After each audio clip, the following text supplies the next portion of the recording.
नमस्कार दोस्तों, आप सभी का स्वागत है DS एकेडमी के YouTube चैनल में। आप लोग कैसे हैं? मुझे विश्वास है, आशा है कि आप लोग अच्छे होंगे और अच्छे से अपनी तैयारी कर रहे होंगे। आज 21 जून 2020 का करंट अफेयर्स लेकर उपस्थित हुआ हूं। आप लोग पूरा का पूरा वीडियो देखिए। अगर आपको ये जानकारी अच्छी लगती है तो लाइक कीजिएगा, शेयर कीजिएगा, कमेंट कीजिएगा और सब्सक्राइब करना और बेल आइकन प्रेस करना नहीं भूलिएगा, जिससे आपको नोटिफिकेशन मिलता रहे कि वीडियो अपलोड हुआ है कि नहीं। तो दोस्तों, डेली न्यूज़ से अवगत कराता है DS एकेडमी आप लोगों को। तो चलिए स्टार्ट करते हैं। देखते हैं कला और संस्कृति के बारे में। तो कला और संस्कृति से जुड़ी एक खबर है कि तमिलनाडु के किलाड़ी उत्खनन स्थल पर मिले एक बच्चे के कंकाल के अवशेष। और ये प्रसंग क्या बना इससे? तो ये बना है कि केलड़ी में हाल ही में खुदाई के निष्कर्ष क्या निकले हैं। तो इसकी न्यू की पृष्ठभूमि की अगर हम बात करें दोस्तों, तो किलाड़ी उत्खनन स्थल एक संगम काल की बस्ती है, जिसकी खुदाई कौन कर रहा है? भारतीय पुरातत्व सर्वेक्षण द्वारा की जा रही है। ठीक, यह साइट तमिलनाडु के मदुरई से दक्षिण में स्थित शिवांगई जिले के किलाड़ी शहर के पास है। बस्ती वेंगाई नदी के तट पर स्थित है। जो बस्ती है वो वेंगाई नदी के तट पर स्थित है। तमिल लोगों की प्राचीन संस्कृति को दर्शाती है। ये वेंगाई नदी जो है वो तमिल लोगों की प्राचीन संस्कृति को दर्शाती है। और एक बच्चे के कंकालगढ़ी गांव से कंकाल के अवशेषों की खुदाई की गई थी, जो कि किलाड़ी के प्राचीन स्थल में चल रहे उत्खनन के छठे चरण का हिस्सा था।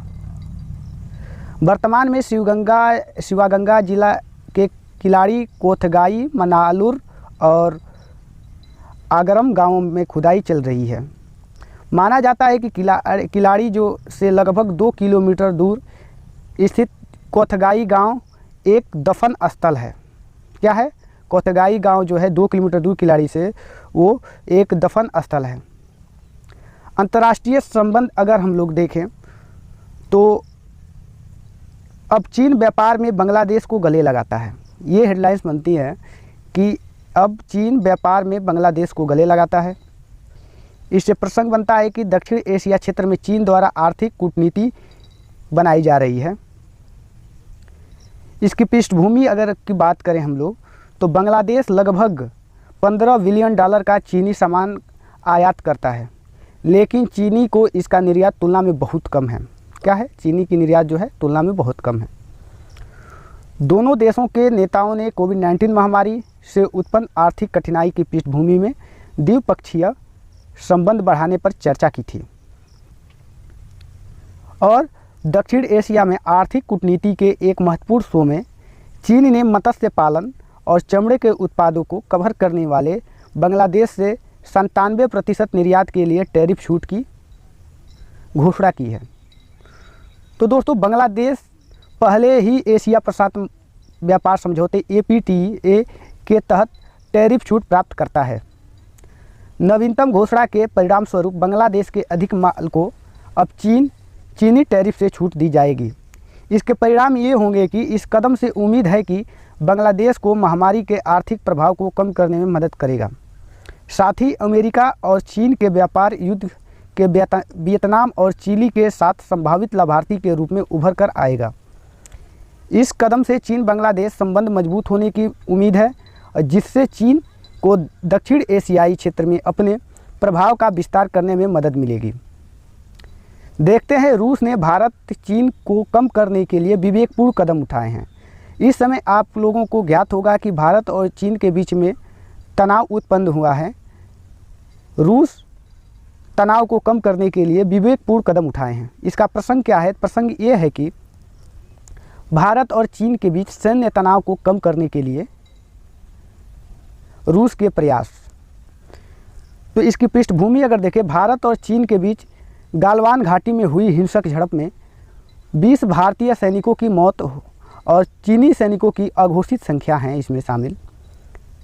विवरण अगर देखें तो एक त्रिपक्षीय रूस भारत चीन RIC वीडियो सम्मेलन की मेजबानी करने से पहले भारत और चीन के बीच सैन्य तनाव को कम करने के लिए रूस ने एक ऊर्जावान पीछे प्रयास शुरू किया है। रूसी राजनयिक सूत्रों ने कहा है कि भारत और चीन के बीच तनाव के शुरुआती समाधान में रूस के पास वैश्विक स्तर पर उच्च दाव है।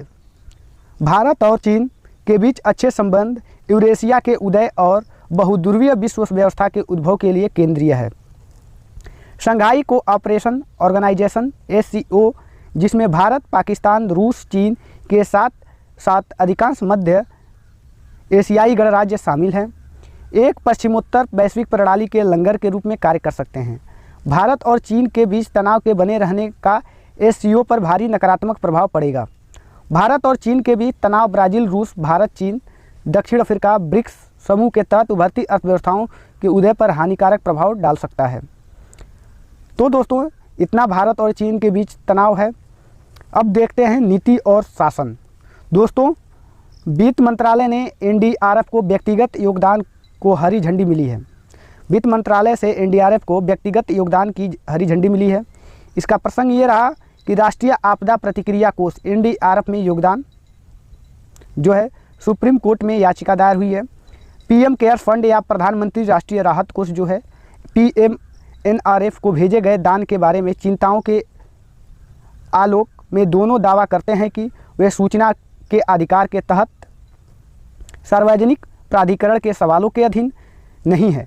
सुप्रीम कोर्ट में एक याचिका दायर की गई थी कि NDRF को PM केयर्स फंड में किए गए योगदान के हस्तांतरण का आदेश देने के लिए सुप्रीम कोर्ट ने केंद्र से याचिका पर जवाब मांगा।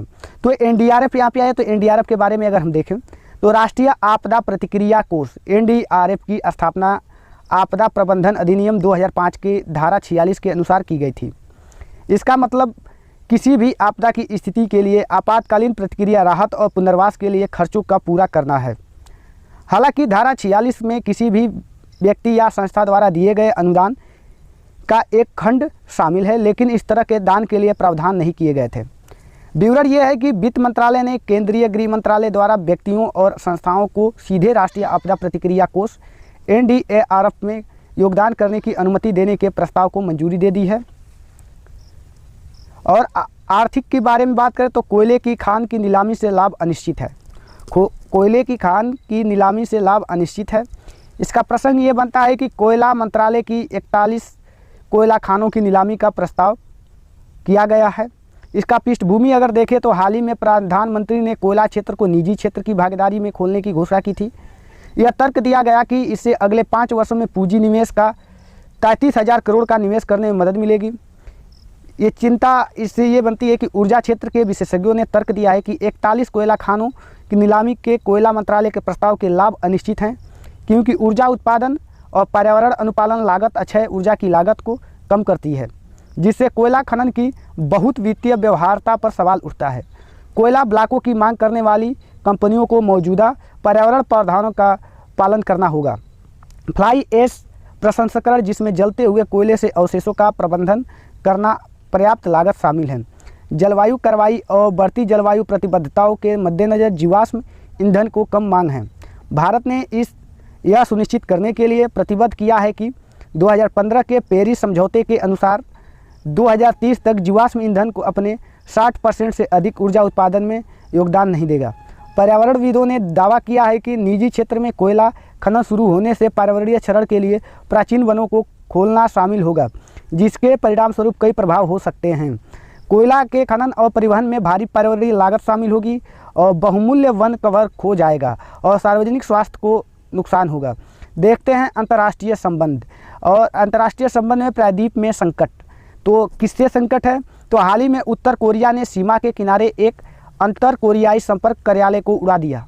सितंबर 2018 में 2 साल से कम समय पहले संपर्क कार्यालय स्थापित किया गया था।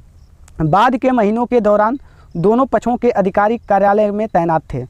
31 दिसंबर 2019 को समाप्त हुई नाभिकीय वार्ता में प्रगति हासिल करने के लिए अमेरिका द्वारा तय की गई समय सीमा के बाद प्रायद्वीपीय में परेशानियां शुरू हुई। उत्तर कोरिया ने 2020 में मिसाइल परीक्षण किया है, जो सियोल और वाशिंगटन को चेतावनी संकेत भेज रहा है।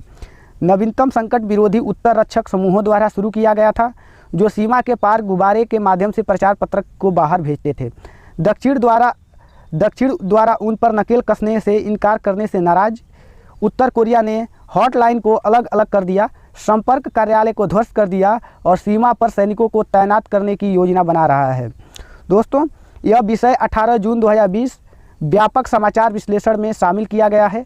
पढ़ने के लिए जो है हमारे ब्लॉगर से आप जुड़िए। ब्लॉगर का जो है लिंक आपको मिल जाएगा डिस्क्रिप्शन बॉक्स में। तो देखते हैं आगे। तो अमेरिकी राष्ट्रपति ट्रंप और उत्तर कोरिया के नेता किम जोंग उन के 2 साल बाद सिंगापुर के परमाणुकरण पर चर्चा करने के लिए मुलाकात हुई। उस दिशा में कुछ हासिल नहीं हुआ।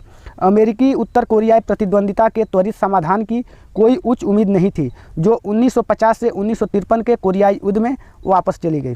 फिर भी शिखर संबंधों में एक नई दिशा खोलने का अवसर था। किम ने सैद्धांतिक रूप से अमेरिकी प्रतिबंधों को हटाने के बदले परमाणुकरण के लिए सहमति व्यक्त की थी। उत्तर कोरिया द्वारा किसी भी रियायत के बदले में उत्तर अमेरिका द्वारा पूर्व सत्यापित और अपरिवर्तनीय अनुकरण पर जोर देने के रूप में वार्ता रुकी। दोस्तों, उत्तर कोरियाई लोग सावधान थे, विशेष रूप से अमेरिका के तानाशाह जैसे इराक के सद्दाम हुसैन और लीबिया के मुअम्मर गद्दाफी या ईरान परमाणु समझौते के टूटने के बाद। जाने के इतिहास के कारण जो किम के शासन ने एक मंचन की पेशकश की है। दोस्तों, वह मंचन क्या था? तो इसने परमाणु परीक्षणों पर रोक लगा दी। इसने अपने योंगबियोन परमाणु परिसर को बंद करने की पेशकश की। अमेरिकी और दक्षिण कोरिया इन उपायों का जवाब दे सकते थे और वार्ता को ट्रैक पर रखा था। कम विवादास्पद मुद्दों पर जैसे कोरियाई युद्ध का औपचारिक अंत घोषित करना। दोनों कोरिया अभी भी तकनीकी रूप से युद्ध में हैं। एक विश्वास निर्माण के उपाय के रूप में एक समझौता किया जा सकता था, लेकिन वैसा नहीं हुआ। इसके बाद अमेरिका और दक्षिण कोरिया अपने संयुक्त सैन्य अभ्यास के साथ आगे बढ़े। हाँ दोस्तों, अगर इससे जुड़ी चिंताओं के बारे में अगर बात करें हम लोग, तो युद्ध के खतरे के साथ उत्तर कोरिया आक्रामक मुद्रा में है और इसने खतरे वाले क्षेत्र के साथ सैनिकों को तैनात करने की धमकी दी है। और पिछले 2 वर्षों में सगाई के माध्यम से जो कुछ भी कम हासिल हुआ है था, उसे वापस करने का तनाव बढ़ गया है। आगे की रास्ता ये है दोस्तों कि दक्षिण कोरिया के यूनिफिकेशन मंत्री ने इस्तीफा दे दिया है और सियोल भी रक्षक समूह को चार्ज करने के लिए स्थानांतरित हो गया है। लेकिन इन कदमों से तनाव कम होने की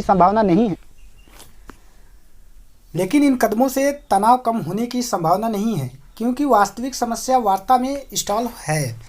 अमेरिका को यह महसूस करने की ज़रूरत है कि डराना काम नहीं करेगा, क्योंकि उत्तर कोरिया एक परमाणु शक्ति है और वह भी लंबी दूरी की बैलिस्टिक मिसाइल क्षमताओं के साथ, और अमेरिका दक्षिणी कोरिया को कभी नुकसान पहुंचाने की क्षमता रखता है। दोस्तों, उत्तर कोरिया दक्षिण कोरिया व प्रतिबंधों को कम करने के लिए अमेरिका से दबाव बनाने की मांग कर रहा है। अमेरिकी ठंड प्रतिक्रिया दिखा रहा है।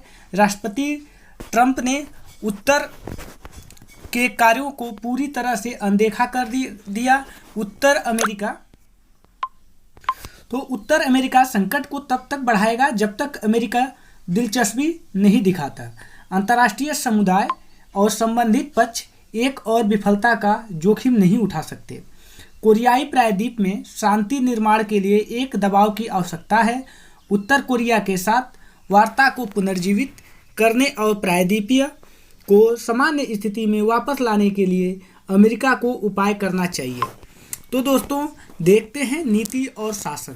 दोस्तों, नीति और शासन में मणिपुर जनादेश का घोर दुरुपयोग हुआ है। तो मुद्दा क्या है, इसको अगर हम देखें, नीति और शासन, मणिपुर जनादेश का घोर दुरुपयोग। मुद्दा ये रहा कि कोविड-19 महामारी के बीच मणिपुर के लोकतंत्र का एक समानांतर संकट सामने आया है। यह सामान्य रूप से भारतीय लोकतंत्र की स्थिति को दर्शाता है, जहां समय समय पर होने वाले चुनावों में लोगों के जनादेश को अपने अनोखे और विकृत शक्ति के खेल की समाप्ति के लिए बारी बारी से चुने गए प्रतिद्वंदियों द्वारा बदले की अनुमति दी जा रही है। तो इस तरह दोषों पर एक जांच रखने के लिए एक कानून 10वीं अनुसूची में 1985 में संविधान के 92वें संशोधन द्वारा पेश किया गया था। हालांकि इसे अप्रासंगिक बनाने के लिए कानून में खामियों का फायदा उठाया जा रहा था। तो दोस्तों, परिणाम स्वरूप 2003 में संविधान के 91वें संशोधन द्वारा इसे सख्त कर दिया गया। हाल के दिनों में यह अब कानून को चकमा देने का सवाल नहीं है, बल्कि सत्ता में बैठे लोगों द्वारा कानून के शासन के विचार को पलट देने का है। मणिपुर के मामले इसका बहुत अच्छा वर्णन करते हैं। तो विवरण से अगर हम देखें तो मार्च 2017 के विधानसभा चुनाव में मणिपुर में त्रिशंकु फैसला आया और भले ही किसी पार्टी के पास विधानसभा में बहुमत नहीं था और वह सबसे बड़ी पार्टी भी नहीं थी, तो दोस्तों चुनाव के बाद के गठबंधन के बाद भी यह सत्ता में लौट आया। अब लगभग 3.5 साल के शासनकाल में सत्ताधारी पार्टी भाजपा के 3 विधायक ने पार्टी विधानसभा की सदस्यता छोड़ने का फैसला किया है। संकट नियंत्रण से बाहर स्पर्लिंग की क्षमता रखता है और आने वाले दिनों में रेगिस्तान में शामिल हो सकता है। दोस्तों कानून के निर्णय समारोह को पूरी तरह से समाप्त कर दिया गया है और इसके बजाय अब इसके प्रावधानों का उपयोग पक्षपात पूर्ण राजनीति को बढ़ावा देने के लिए किया जा रहा है। जनता की निगाह को कानून के लिए सम्मान की हानि का परिणाम यह है कि इस संवेदनशील उग्रवाद ग्रस्त सीमावर्ती राज्य में बहुत दीर्घकालिक और गंभीर सामाजिक परिणाम है। 2017 में पार्टी भाजपा के सत्ता संभालने के बाद एक और विकास यह हुआ कि 7 और कांग्रेस विधायकों ने सत्तारूढ़ पक्ष की ओर दोष किया। कुल दोषियों कांग्रेस की संख्या 8 हो गई। वे स्पष्ट रूप से सत्ता की लूट को साझा करने के लिए कुछ आधिकारिक स्थिति को उम्मीद कर रहे थे, लेकिन उनके लिए कुछ भी आगे नहीं बढ़ रहा है। इसीलिए कैबिनेट मंत्री के रूप में अवशोषित किए गए पहले रक्षक के अलावा बाद के 7 विपक्ष की बेंच में बैठते रहे, लेकिन सत्ताधारी के साथ साथ सभी को वोट दिया। 8 की अयोग्यता के लिए याचिकाएं अध्यक्ष द्वारा 3 साल से अधिक समय के लिए अयोग्य घोषित कर दी गई थी, लेकिन भारत के सर्वोच्च न्यायालय के हस्तक्षेप पर पहला रक्षक 28 मार्च 2020 को अयोग्य घोषित कर दिया गया था। जब 7 अन्य दोषियों को अछूता नहीं रखा गया तो मणिपुर उच्च न्यायालय ने पहले सुप्रीम कोर्ट के फैसले का समर्थन किया और अध्यक्ष को निर्देश दिया कि वह मामले की जल्द से जल्द निपटाने के लिए राज्य की एकमात्र राज्यसभा सीट पर चुनाव कराए। ऐसा होने तक उच्च न्यायालय ने 7 विधायकों की विधानसभा में प्रवेश पर प्रतिबंध लगा दिया। यह विषय 23 जनवरी 2020 और 9 जून 2020 व्यापक समाचार विश्लेषण में शामिल किया गया है। देखते हैं टिट्स बिट्स के बारे में। IAEA ईरान के खिलाफ महत्वपूर्ण प्रस्ताव पारित करता है। अंतर्राष्ट्रीय परमाणु ऊर्जा एजेंसी IAEA के बोर्ड ऑफ गवर्नर्स ने ईरान के महत्वपूर्ण संकल्प को पारित किया है, जो 2012 के बाद से ईरान के परमाणु कार्यक्रम पर तनाव के रूप में पहली बार है। अंतर्राष्ट्रीय परमाणु ऊर्जा एजेंसी एक अंतर्राष्ट्रीय संगठन है जो परमाणु ऊर्जा के शांतिपूर्ण उपयोग को बढ़ावा देने और परमाणु हथियारों सहित किसी भी सैन्य उद्देश्य के लिए इसके उपयोग को रोकना चाहता है। हालांकि संयुक्त राष्ट्र के स्वतंत्र रूप से स्थापित IAEA संयुक्त राष्ट्र महासभा और सुरक्षा परिषद दोनों को रिपोर्ट करता है। यह संयुक्त राष्ट्र के परमाणु प्रहरी के रूप में कार्य करता है। संकल्प ईरान से आग्रह करता है कि IAEA से निरीक्षकों को ईरान में 2 साइटों तक पहुंच प्रदान करने के लिए स्पष्ट करे। क्या 2000 के दशक की शुरुआत में अघोषित परमाणु गतिविधि हुई थी? ईरान महीनों से साइटों पर पहुंच को रोक रहा है। संकल्प ईरान को पूरी तरह से IAEA के साथ सहयोग करने का आह्वान करता है। बिजली उत्पादन तेजी से गिरावट आई है। बिजली उत्पादन में तेजी से गिरावट आती है। तो grid operator power system operation cooperation के दैनिक लोड डिस्पैच डेटा के विश्लेषण से पता चला कि भारत की बिजली का उत्पादन जून 2020 की पहली छमाही के दौरान मई की तुलना में थोड़ी तेज दर से गिर गया, जो पश्चिमी राज्यों में कम खपत से प्रेरित है। कोविड-19 प्रकोप से सबसे कठिन हुआ है। औद्योगिक पश्चिमी राज्यों में महाराष्ट्र, गुजरात द्वारा बिजली का उपयोग देश के शीर्ष बिजली खपत वाले राज्यों में दिल्ली के साथ साथ बिजली की खपत में गिरावट देखी गई है। महाराष्ट्र, गुजरात और दिल्ली जो देश के सबसे अधिक औद्योगिक क्षेत्रों में से हैं। सरकारी आंकड़ों के अनुसार भारत में सभी कोविड-19 की लगभग 3/4 मौतों का कारण है। उद्योग और कार्यालय एक साथ वार्षिक बिजली खपत का आधा हिस्सा खाते हैं। कोयले से बिजली उत्पादन भारत का प्राथमिक बिजली ईंधन जून में गिरना जारी है। मई में 64.2% की तुलना में कुल बिजली उत्पादन में कोयले का योगदान 61.9 तक गिर गया। जल विद्युत आपूर्ति कोयले में के खर्च में बढ़ी है। अमेरिकी जुनेहटी का पर गुलामी के अंत के निशान देखेंगे दोस्तों। तो संयुक्त राज्य अमेरिका में गुलामी की समाप्ति के उपलक्ष्य में एक वार्षिक अवकाश जुनेथ अफ्रीकी अमेरिकियों द्वारा 1800 के दशक के उत्तरार्ध से मनाया जाता रहा है। 19 जून 1865 को टेक्सास के ग्वालेस्टन में गुलाम अफ्रीकी अमेरिकियों को बताया गया कि वे स्वतंत्र हैं।